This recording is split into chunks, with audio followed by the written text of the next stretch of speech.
आप सभी पुण्यात्माएं परमात्मा की महिमा सुनने के लिए ये समय निकाल सके।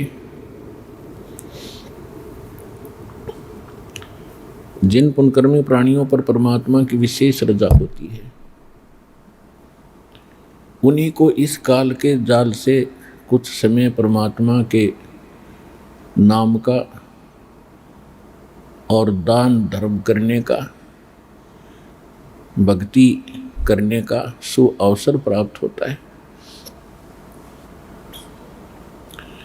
अन्यथा सभी प्राणी अपने उदर पूर्ति के लिए पूरा जीवन लगे रहते हैं और अंत में मनुष्य जीवन को नष्ट करके, व्यर्थ करके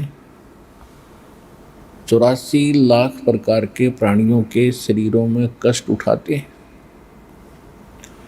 और जो पुण्यात्माएं परमेश्वर कबीर जी के इस तत्व ज्ञान को ग्रहण करके, इस सत भक्ति को प्राप्त करके सत साधना जीवन करते रहेंगे, उनके ऊपर से ये पहाड़ जैसा कष्ट दूर हो जाएगा।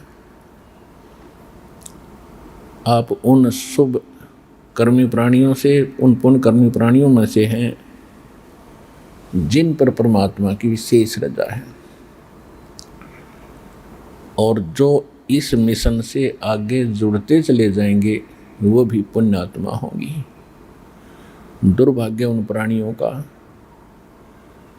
इतना ज्ञान प्रत्यक्ष सुन और देख कर भी उनकी रुचि यहाँ आने की नहीं बन रही है। उनका कोई पाप कर्म ही आड़े अड़ा हुआ है।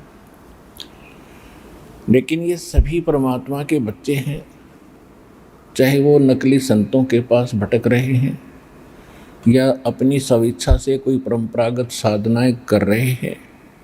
जिनकी भगवान में रुचि है वो बहुत अच्छी आत्माएं हैं और साथ में उनके पाप भी साथी हैं जो उनको सत साधना पर नहीं लगने देते। तो परमेश्वर कबीर जी का एक वायदा है, एक प्रॉमिस है। इस कलयुग का बिचला समय चल रहा है, मिड टाइम है ये इस कलयुग का। कलयुग का नहीं है, लेकिन कलयुग में परमात्मा ने जो बिचली पीढ़ी का समय निर्धारित किया है उसका समय आ गया है सन 1997 से। और इसके बाद आप देख रहे हो परमात्मा की इस महिमा का कितना जोर शोर से प्रचार भी हो रहा है और ऐसा अटपटा सा ज्ञान लगता था, आज पवित्र आत्माएं इसको स्वीकार भी कर रहे हैं। हमें पता है इस ज्ञान को जब सुनाना प्रारंभ किया था, सुनने वाले एक बार तो बहुत ढेर सारे आ जाते थे, गांव नगर जहाँ भी हम सत्संग करते थे। लेकिन जब हम ब्रह्मा विष्णु महेश की वास्तविकता और इन साधनाओं की जो हम कर रहे थे उनके विपरीत सत साधना का जो परिचय देते थे, हमें महसूस होता था कि इनको ऐसा लग रहा है जैसे कुनीन खा रहे हों। उस दिन तो जैसे तैसे शर्म के मारे बैठे रहते या कुछ उठ कर भी चले जाते थे। अगले दिन कोई सुनने को नहीं आता था, क्योंकि उस समय हम प्रोजेक्टर नहीं रखते थे। फिर परमात्मा ने दया करी, ये ऐसे इंस्ट्रूमेंट बनाए।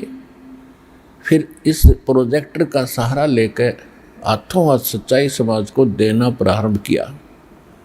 फिर ये सीडी डीवीडी का ऐसा व्यवस्था की परमात्मा ने सस्ते में, इनको बना करके समाज तक पहुंचाया। इसको रह रहकर सुना, प्रमाण मिलाए देखे, तब जाकर के ये सत्य ज्ञान आपके हृदय में समा गया, अब हजम हो गया आपके। और ये मूल ज्ञान था, इसकी आत्मा को असंख्य जन्मों से चाह थी, आवश्यकता थी, यही नहीं मिल रहा था हमारे को। ये तो सतगुरु आए, दया करी ऐसे दीन दयाल, और बंदी छोड़ वृत्तास का वो जठ रगनी प्रतिपाल। स्वयं परमेश्वर आते हैं सतगुरु का अभिनय करने के लिए, लेकिन हम अपने अज्ञान, अनुभव और सुने हुए उस लोक वेद के आधार से परमात्मा की परिभाषा ही अलग बना बैठे थे कि परमात्मा निराकार है, वो कभी साकार में दृष्टि गोचर नहीं है, केवल उसका प्रकाश देख सकते हैं।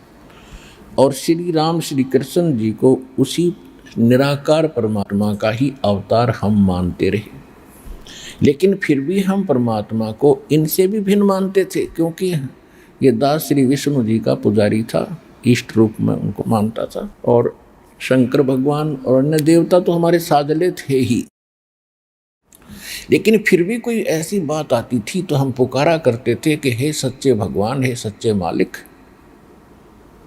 अब हमें याद आता है कि आत्मा को आभास था कि इनसे हटकर है कोई और परमात्मा, जो सच्चा मालिक है, वास्तव में भगवान है, जो सत्य साहिब है।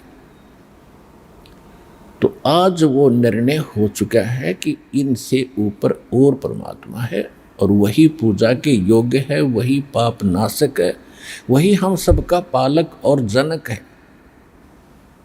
हम उसको भूलकर उसकी साधना पूजा ना करके हम ऐसे भगवानों की पूजा करते रहे जो हमें ना हानि कर सकते थे, ना कोई लाभ दे सकते थे। वो हमारा किया कर्म ही हमें प्रदान कर सकते थे। इसके विषय में गरीबदास साहिब जी ने अपने सूक्ष्म वेद में जो परमात्मा से प्राप्त हुआ था उसमें कहा है कि तुम कौन राम का जपते जापम, और ताते कटे ना तुमरे तीनों तापम।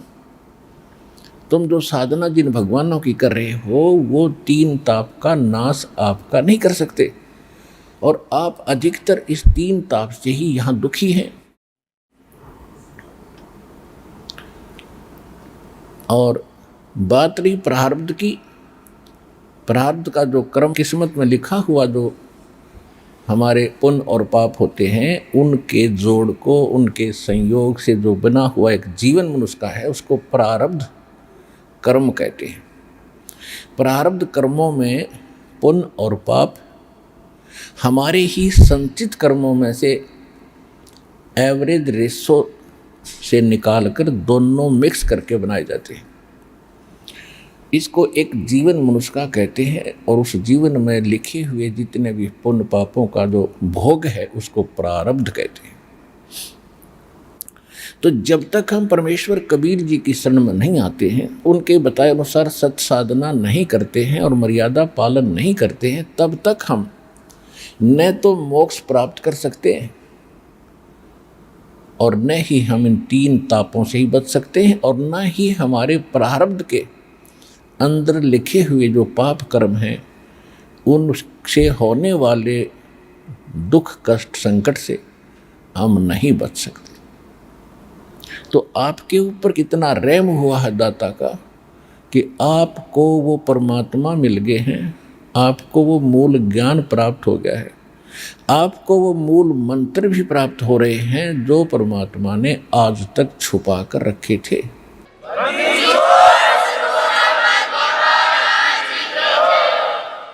अब आप अपनी किस्मत का अंदाज़ा लगा सकते हो, क्योंकि स्वयं लाल को पता नहीं होता उसकी कितनी कीमत है, जोर ही जानता है। ये दास इस मार्ग का जोर ही बना दिया परमेश्वर ने और गुरुदेव जी की रजा ने, और दास जानता है कि आप उस परमात्मा के वो लाल हैं जिनके लिए वो असंख्य जन युगों से आपके पीछे पीछे भटक रहा है। गोता मारूं स्वर्ग में जा बैठूं पाताल, गरीब दास ढूंढता फिरूं अपने हीरे मोती लाल।